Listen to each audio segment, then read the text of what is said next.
আসসালামু আলাইকুম ওয়া রাহমাতুল্লাহি ওয়া বারাকাতুহু। আজকে সকাল সকাল বসলাম কিছু কথাবার্তা বলার জন্য।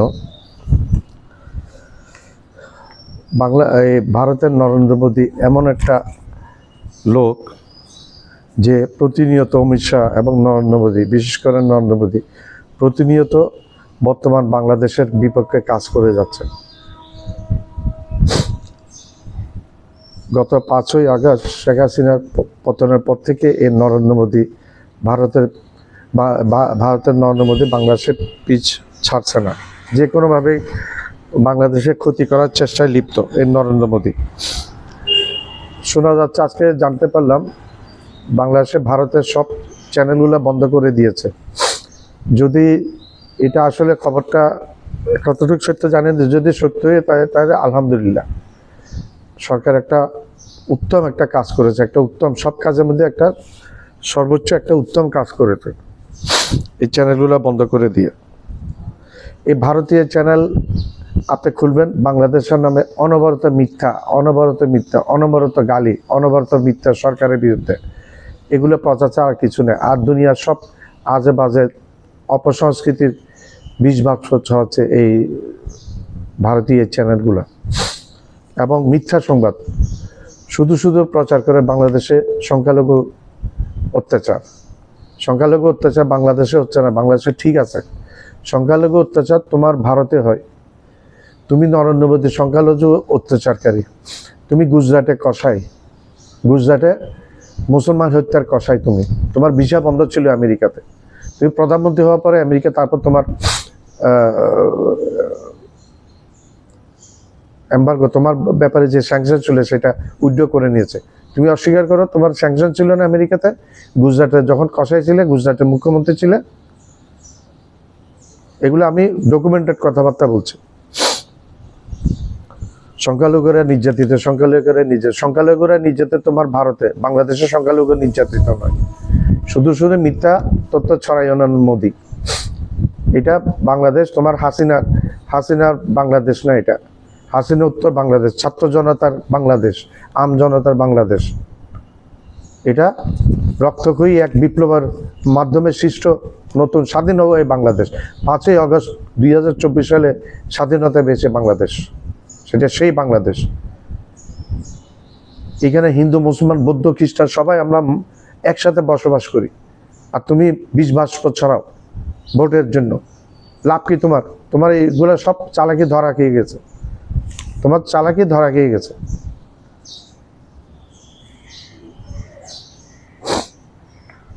ঝাড়খণ্ডে তোমার ভোট, তুমি হেরে গেছো। আর একটা কর্ণাটকের কোন একটা ইলেকশনে তুমি হেরে গেছো। উত্তরপ্রদেশে তোমার ভোট কমে গেছে, তোমার আসন সংখ্যা কমে গেছে। বাংলার সেনাবাহিনী, শুনলাম বাংলার সেনাবাহিনী নাকি অস্বীকার করছে ভারত থেকে অস্ত্র কিনতে।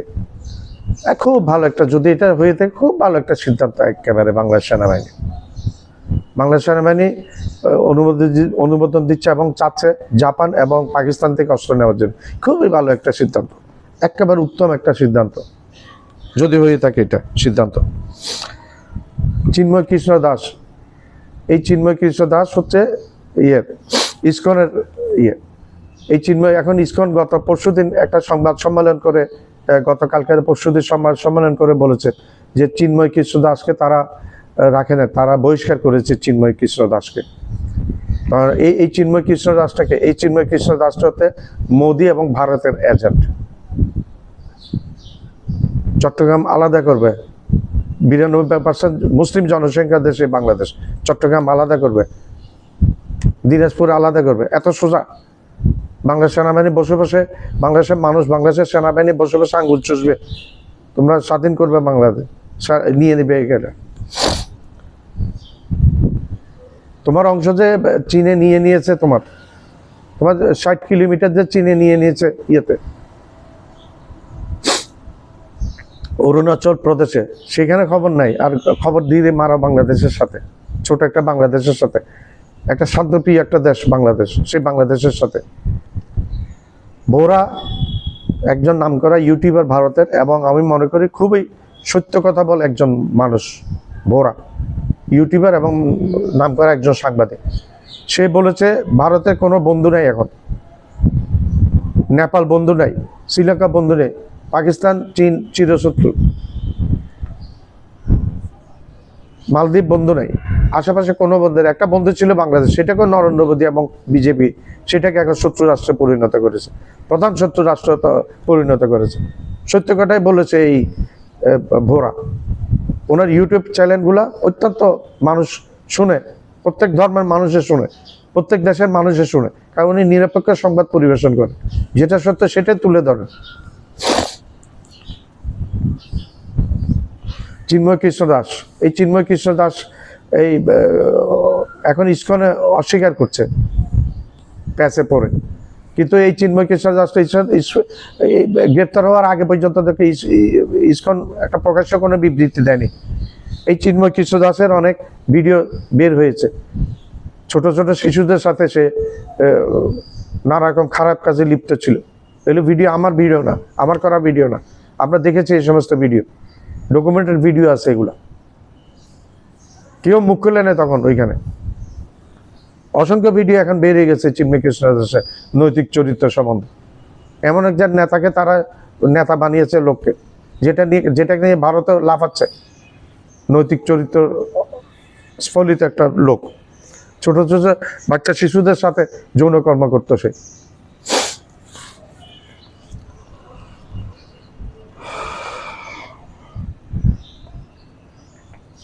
ডক্টর ইউনূস সাহেব এমন একজন লোক, বাংলাদেশে আজ পর্যন্ত এত সাহস কেউ দেখাতে পারে না।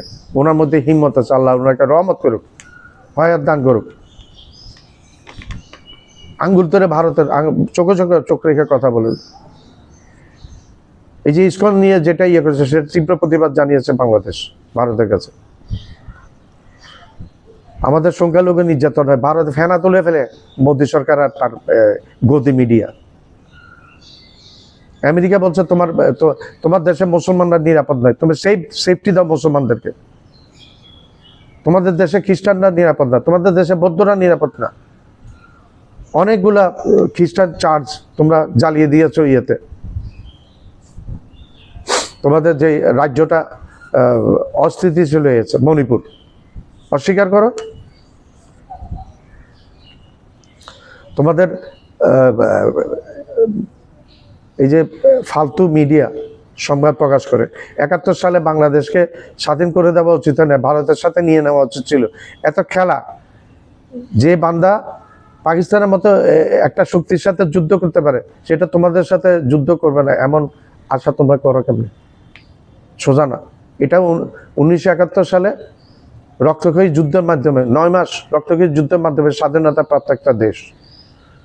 তোমরা ভারতীয়রা স্বাধীনতা দিয়েছো, বাংলাদেশের আপামর জনগণ এখানে যুদ্ধ করেছে। তোমরা বলে তোমরা স্বাধীনতা দিয়েছো, আমাদের জনগণের যদি স্বাধীনতার পক্ষে না থাকতে, যুদ্ধ না করতো, তোমরা কিসের স্বাধীনতা দিতে? তোমরা কে স্বাধীনতা দেওয়ার? কোনো দেশকে কেউ স্বাধীন, আরেক দেশ স্বাধীন করতে পারে না, সে দেশের নাগরিকই স্বাধীন করে।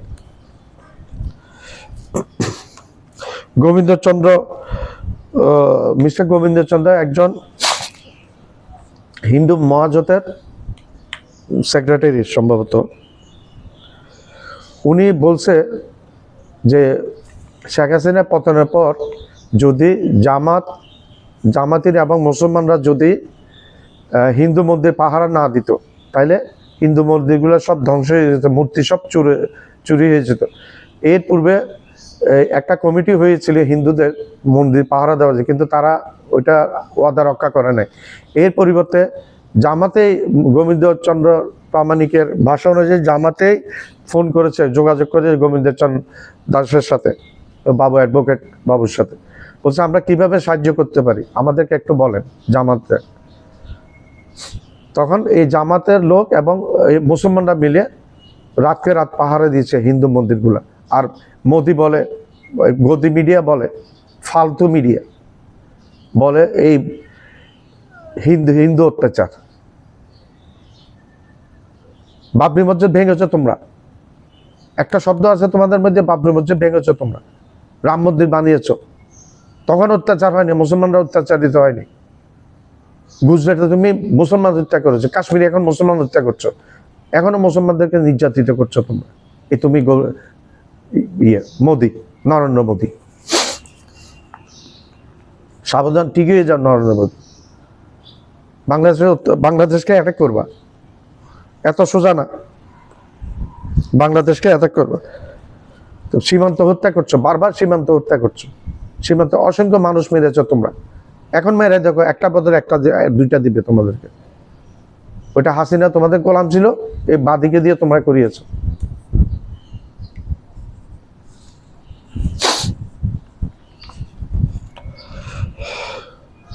আমার কথা না, এটা গোবিন্দ চন্দ্র প্রামাণিকের কথা। হিন্দুদেরকে বেশি ব্ল্যাকমেল করেছে আওয়ামী লীগ, এটা আমার কথা না। গোবিন্দ চন্দ্র প্রামাণিকের অনেক ভাষণ ইউটিউবে আছে, অনেক ইন্টারভিউ ইউটিউব আছে, সেখানে গোবিন্দ চন্দ্র প্রামাণিককে জিজ্ঞাসা করেন উনি কেন এই কথা বলেছেন। হিন্দুদেরকে বেশিরভাগ ব্ল্যাকমেল করেছে আওয়ামী লীগ।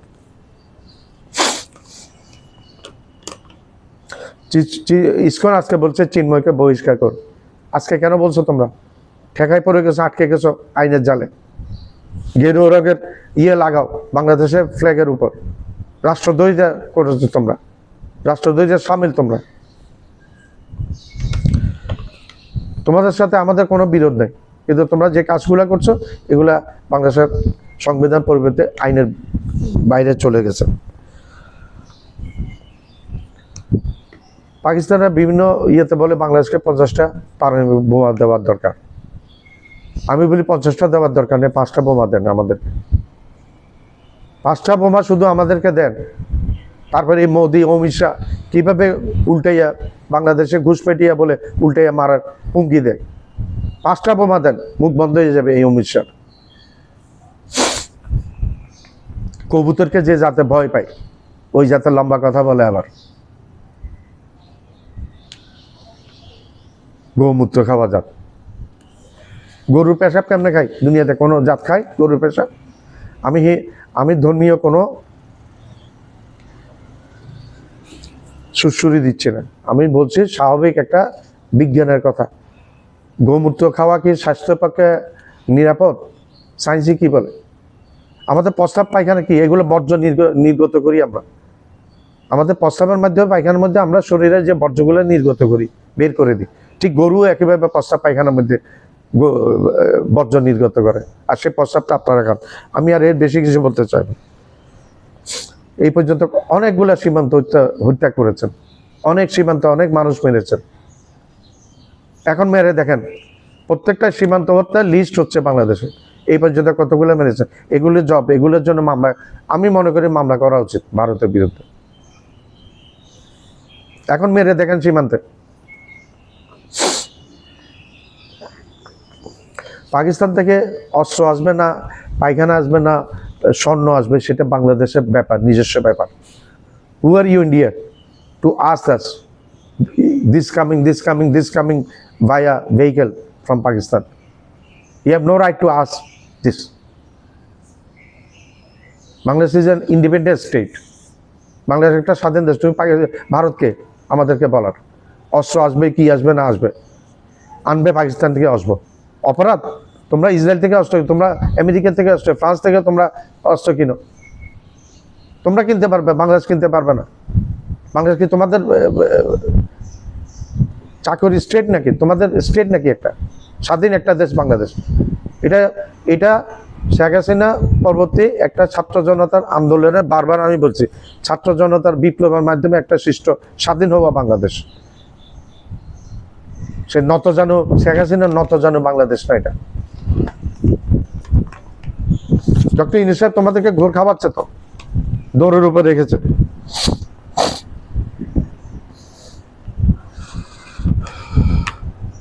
সাড়ে 8 লাখের মতো, যেটা শুনেছি 8.5 লাখের মতো ভারতীয় বাংলাদেশে অবৈধভাবে চাকরি করছে, বৈধভাবে অবৈধভাবে।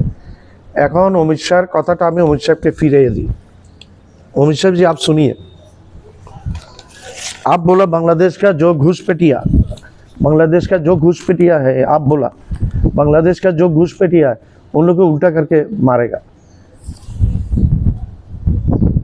अगर अभी हम लोग बोलने से क्या होगा, जो हमारा मुल्क में तुम्हारा लीगल इलीगल सारा 8 लाख इंडियन है। उन लोगों को उल्टा करने मारने से, हुमकी देने से क्या लगेगा तुमको? तुम क्या बिगाड़ेगा बांग्लादेश को? कुछ बिगाड़ नहीं पाएगा। ऐसे हुमकी दम के मत दो। ये एक इंडिपेंडेंट स्टेट है, बांग्लादेश एक स्वाधीन स्टेट है। हुमकी दम के जो दो ये मत दो, ये बंद करो हुमकी दम की।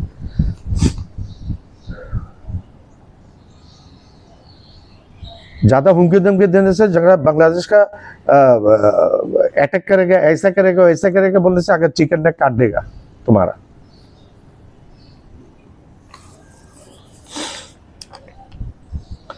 साढ़े 4 लाख 4.5 लाख इलीगल इंडियन है बांग्लादेश में। इसका लिस्ट हो रहा, अभी सरकार इसको लिस्ट बना रहा है, लिस्ट हो गया 4.5 लाख। तो हमारा जो बांग्लादेश गवर्नमेंट का पास, বাংলাদেশ সরকারের কাছে আমার যেটা আর্জি, এই 4.5 লাখ ভারতীয়কে বের করে দেওয়া অবৈধভাবে যারা এখানে লক্ষ লক্ষ ডলার, কোটি কোটি ডলার কামাই ভারতকে ইয়ে করছে। এই ভারতের আমাদের দরকার নেই।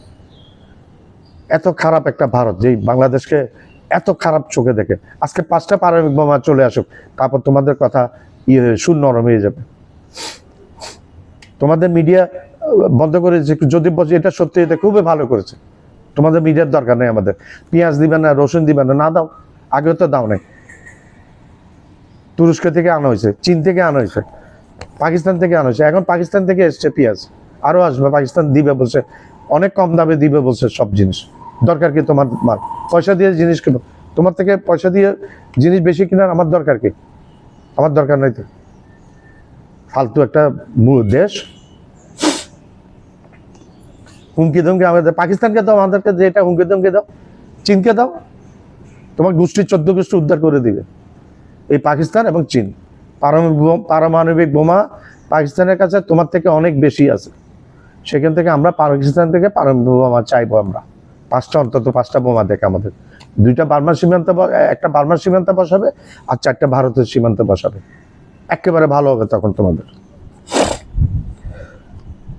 ডক্টর ইউনূস সাহেব পাকিস্তানে যাবেন, এবার এটা নাকি এক ধরনের নির্ধারিত হয়ে গেছে এবং পাকিস্তানের শ্বাস রব পড়ে গেছে।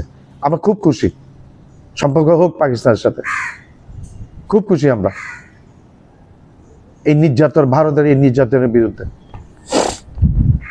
পাকিস্তানের সাথে আত্মহত্য সম্পর্ক আরো বাড়ুক। যে সমস্ত জিনিস আমরা পাকিস্তান থেকে কিনলে